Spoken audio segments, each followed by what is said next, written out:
Hello everyone, welcome to the channel of Education World. Welcome to your class of business studies.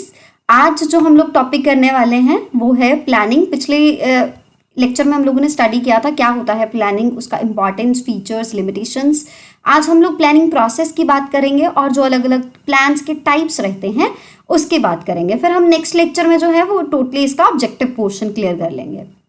So starting with the planning process होता है series of steps. जो steps हम लोग लेते हैं किसी भी प्लान को बनाने के लिए उसको हम लोग कहते हैं planning process. That is known as planning process. So series of steps undertaken by the particular authority to plan the course of the action, that is known as planning process. तो एक एक करके इनके स्टेप्स को study करते हैं. सबसे पहला स्टेप रहता है सेटिंग द ऑब्जेक्टिव्स. देखो ऑब्जेक्टिव्स का मतलब होता है एंड मीन्स, एंड गोल्स, या आप ये कह लो डेस्टिनेशन. जहां तक हम पहुंचना चाहते हैं, जो हमारा टारगेट है, जो हमारा एम है, उसको हम लोग ऑब्जेक्टिव कहते हैं. जो हमारा गोल है that is known as objective. So organisation क्या अचीव करना चाहती है, सबसे पहले हम लोगों का उस टारगेट को सेट करने का जो है वो स्टेप रहता है. और ये बहुत ज़रूरी है कि हम लोग अपने ऑब्जेक्टिव को, अपने टारगेट को बहुत ही क्लियर वे में प्रेजेंट करें. बहुत ही ज़्यादा क्लियर वे में, कंसाइज वे में, डिटेल्ड जो है ना वो पता हो कि हम लोग चाहते क्या हैं, तभी हम लोग उसके अकॉर्डिंग प्लान आउट कर पाएंगे. ऑर्गेनाइजेशनल और डिपार्टमेंटल गोल्स जो हैं वो उसके लिए सेटअप किए जाते हैं. अब देखो ऑब्जेक्टिव्स जो है ना वो सिर्फ और सिर्फ ऑर्गेनाइजेशन के लेवल पे नहीं सेटअप किए जाते. पहले जो जैसे ऑर्गेनाइजेशन ने गोल सेटअप किया कि मुझे 20% जो है वो इंक्रीज चाहिए सेल्स में. सो उसके बाद क्या चीज़ रहेगी, उसके बाद ये चीज़ रहेगी कि हर एक डिपार्टमेंट अपने अपने एम्स बनाएगा. मार्केटिंग डिपार्टमेंट अपने मार्केटिंग कंपेन को लेके जो है वो टारगेट डिसाइड करेंगे, अपना गोल डिसाइड करेंगे. इसी तरह से प्रोडक्शन डिपार्टमेंट अलग करेगा, मार्केटिंग अलग करेगा, परचेज डिपार्टमेंट अलग करेगा, सेल्स डिपार्टमेंट अलग करेगा, फाइनेंस डिपार्टमेंट 20% सेल करनी है उसके लिए प्रोडक्शन भी चाहिए, प्रोडक्शन डिपार्टमेंट उसके लिए रॉ मटेरियल अरेंज करेगा, तो फाइनेंस डिपार्टमेंट उसके लिए फाइनेंसेस अरेंज करेगा. सो डिपार्टमेंटल गोल्स भी जो हैं वो सेटअप किए जाते हैं ऑर्गेनाइजेशनल गोल के साथ साथ. ये तो था हमारा फर्स्ट स्टेप. सेकेंड स्टेप की बात करते हैं, developing the premises. Premises word बेटा याद रखना है, premises is known as assumptions, क्योंकि प्लानिंग के लिए हमें फोरकास्टिंग करनी ही पड़ती है. अब जैसे आप ये कहो कि मुझे एक ड्रिंक लॉन्च करना है नया, इस पर्टिकुलर फ्लेवर का, फ्लेवर जैसे कीवी फ्लेवर कह लेते हैं हम लोग, है ना.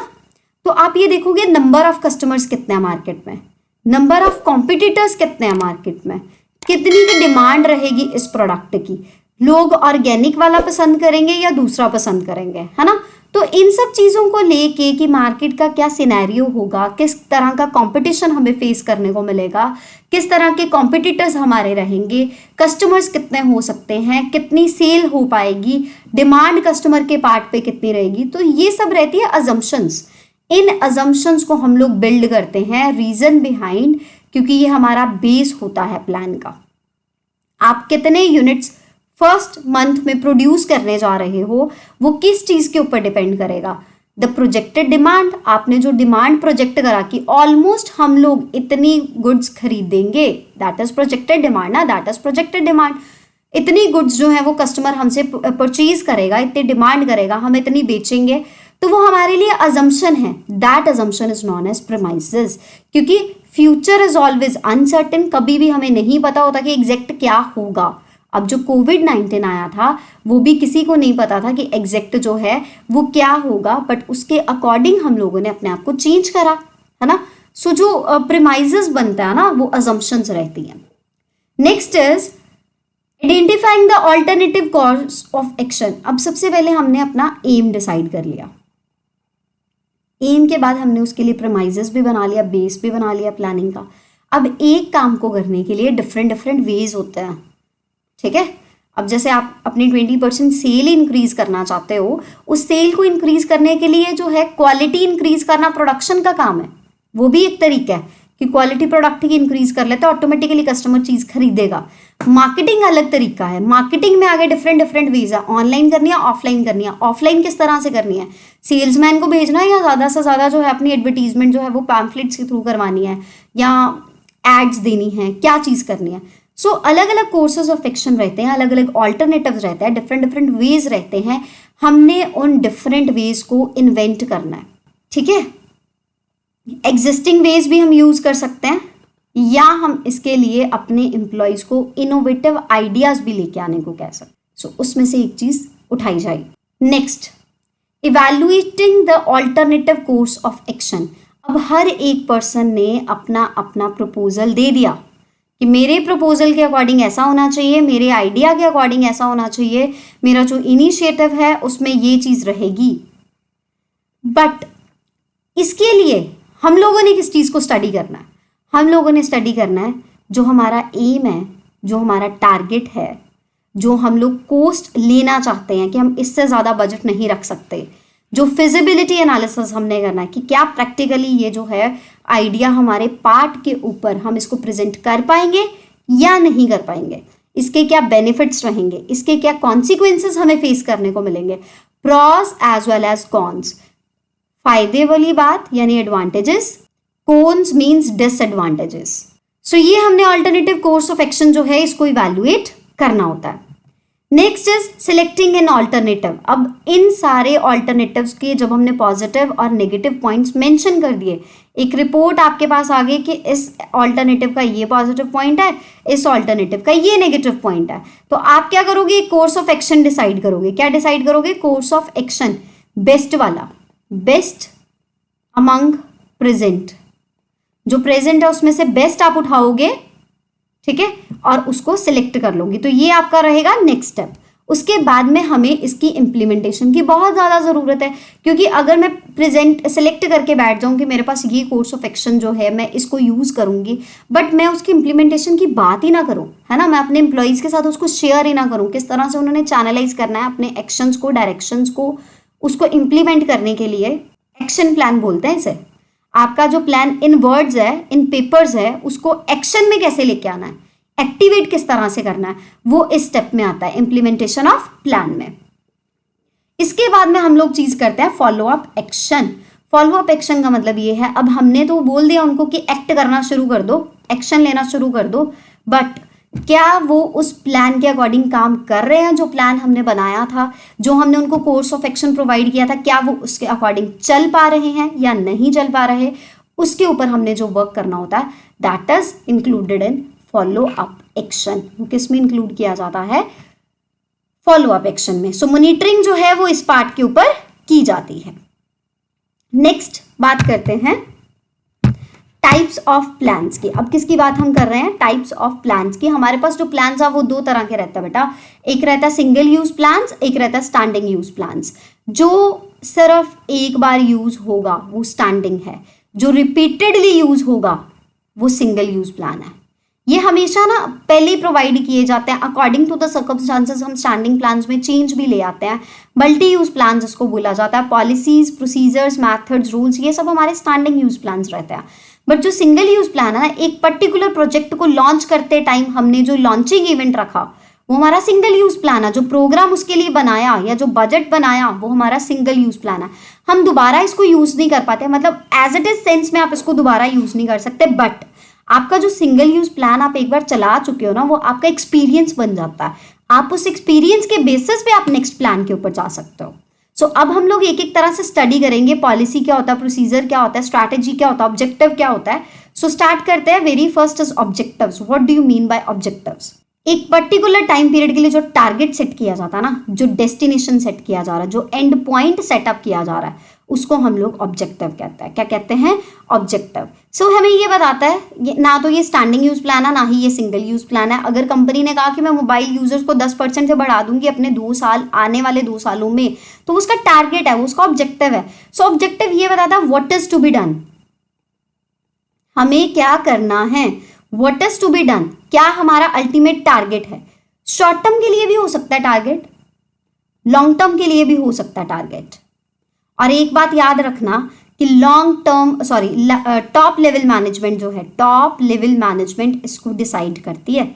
ऑब्जेक्टिव जो बनाते हैं टॉप लेवल मैनेजमेंट डिसाइड करती है। ऑर्गेनाइजेशनल लेवल पे, डिपार्टमेंटल लेवल पे डिपार्टमेंटल ऑर्गेनाइजेशन बना लेगी। बहुत जरूरी है इसको बनाना, क्योंकि अगर आपको यही नहीं पता कि आपका अल्टीमेट डेस्टिनेशन क्या है, अल्टीमेट गोल क्या है, तो आप लोग जो है वो अपना कोर्स ऑफ एक्शन नहीं कर पाओगे। ठीक है, नेक्स्ट इज स्ट्रैटेजी।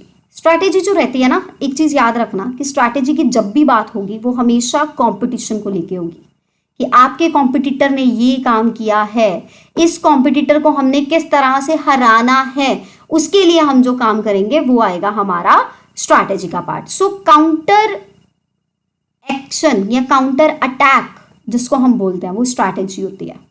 सो एक पूरा प्लान बनाया जाता है, किस चीज के लिए बनाया जाता है कि इस तरह से कॉम्पिटिटर ने एक्ट किया या ये हमारे ऊपर जो है वो थ्रेट आ गया है, हमने इसको किस तरह से कॉप अप करना है, पर्टिकुलर सिचुएशन के लिए ये बनाया जाता है। वैसे ये भी सिंगल या स्टैंडिंग यूज नहीं रहता, क्योंकि जैसे जैसे आप सिचुएशन फेस करोगे वैसे वैसे आप अपनी स्ट्रैटेजी बनाओगे। ठीक है, सो मोस्टली ये रहता सिंगल यूज प्लान है, बट हमेशा भी नहीं रहता। ठीक है, so this is the strategy जिसमें हम लोग थ्रेट्स को डील करते हैं। ठीक है, कॉम्पिटिटर्स को कंसिडर करके जिसमें काम किया जाता है। सो स्ट्रैटेजी भी जो है ना टॉप लेवल मैनेजमेंट के बंदे बनाते हैं, बड़े एक्सपर्ट पर्सन हमें चाहिए होते हैं सिचुएशंस को कॉप अप करने के लिए। सो दिस इज स्ट्रैटेजी। नेक्स्ट बात करते हैं पॉलिसीज की। What do you mean by policies? Policies क्या रहता है? देखो, एक वाइड एरिया को आपकी कंपनी में एम्प्लॉइज किस तरह से रखे जाते हैं उसका क्या पॉलिसी है। एचआर पॉलिसी क्या है, ह्यूमन रिसोर्स को अपॉइंट करने का पॉलिसी क्या है। सो वाइड एरियाज को कवर करने के लिए जो जनरल स्टेटमेंट्स रहती है ना, जो हमारे कोर्स ऑफ एक्शन को डिसाइड करती हैं, गाइड करती हैं। अब जैसे एक बार एचआर जो है वो 5 साल पहले कोई और था, आज 5 साल बाद कोई और है, अगले 10 साल बाद कोई और एचआर मैनेजर होगा। जो हमारी कंपनी की पॉलिसी बनी होगी ना, वो उसको जनरल गाइडलाइन प्रोवाइड कर देगा कि इस तरह से इस कंपनी में काम चलता है, तो वो उसी के अकॉर्डिंग काम करेगा। जैसे कंपनी की पॉलिसी बना दी कि 18 साल से कम किसी पर्सन को जो है वो हम लोग अपॉइंट नहीं करेंगे। So that is the policy. Policy जो है इसका कोई टाइम डायमेंशन नहीं होता, मतलब ये पर्टिकुलर टाइम के लिए नहीं होती कि ये 10 साल ही चलेगी, 20 साल ही चलेगी। सारे लेवल ऑफ मैनेजमेंट जो है वो अपने अपने लेवल्स के ऊपर बना लेते हैं पॉलिसीज, अपने अपने लेवल्स पे बना लेते हैं, ऑब्जेक्टिव्स में से ये डिराइव किया जाता है। So this is known as policy. Next बात करते हैं प्रोसीजर की। What is known as procedure? अच्छा देखो बेटा, सो एक प्रिस्क्राइब्ड हमारे पास क्रोनोलॉजिकल सीक्वेंस रहती है अलग अलग स्टेप्स को करने की। देखो, जो प्रोसीजर है, व्हाट इज प्रोसीजर? ठीक है, एक क्रोनोलॉजिकल सीक्वेंस रहती है किसी भी काम को करने के लिए, जो हम लोग स्टेप्स लेते हैं ना, उसको हम लोग कहते हैं प्रोसीजर। ठीक है, किसी भी काम को करने के लिए जो हमारे पास लॉजिकल सीक्वेंस रहता है, क्रोनोलॉजिकल सीक्वेंस होता है स्टेप वाइज चलना। जैसे मैंने ये कह दिया कि अगर आपको लीव लेनी है, ठीक है, तो उसके लिए प्रोसीजर ये है कि पहले आप लेटर लिखोगे, लेटर के बाद आप अपने डिपार्टमेंटल हेड से साइन कराओगे, फिर वो टॉप लेवल मैनेजमेंट के पास जाएगा और वो उसको सैंक्शन करेंगे। या किसी भी काम को करने के लिए जो सीरीज ऑफ स्टेप्स हैं, that is known as procedure, that is known as procedure. ये ज्यादातर रिजिड ही होते हैं बेटा। एक तो पहली बात, ये स्टैंडिंग यूज प्लान रहता है, दूसरा ये रिजिड होते हैं और लिमिटेड एरिया ऑफ एप्लीकेशन है इसमें। क्या है? Limited area of application. एक चीज का प्रोसीजर उसी पे अप्लाई होगा, दूसरी चीज का प्रोसीजर दूसरे पे अप्लाई होगा। Next type of plan is methods. Methods का मतलब क्या होता है? एक काम को करने का तरीका, एक काम को करने का तरीका जो है उसको हम लोग कहते हैं मेथड्स। अब आप ये कहोगे कि प्रोसीजर भी तो सेम ही चीज थी, किसी काम को करने का तरीका, और मेथड भी वही है। देखो, स्टॉक की इन्वेंट्री को, सॉरी, स्टॉक और इन्वेंट्री सेम वर्ड रहता है, इसको रिकॉर्ड करना है, इसके डिफरेंट डिफरेंट वेज हैं जिसको मेथड बोला जाता है। बट जो स्टेप फॉलो किए जाते हैं उसको हम प्रोसीजर बोलते हैं। समझ में आया? आपको समझ में आ जाएगा डेप्रिसिएशन। डेप्रिसिएशन के अलग अलग मेथड्स हैं, मतलब अलग अलग तरीके हैं, बट उसके लिए पहले अकाउंट बनता है, पहले ओपनिंग बैलेंस आता है, फिर डेप्रिसिएशन रिकॉर्ड होता है, फिर बैलेंस निकलता है। वो है सीरीज ऑफ स्टेप्स।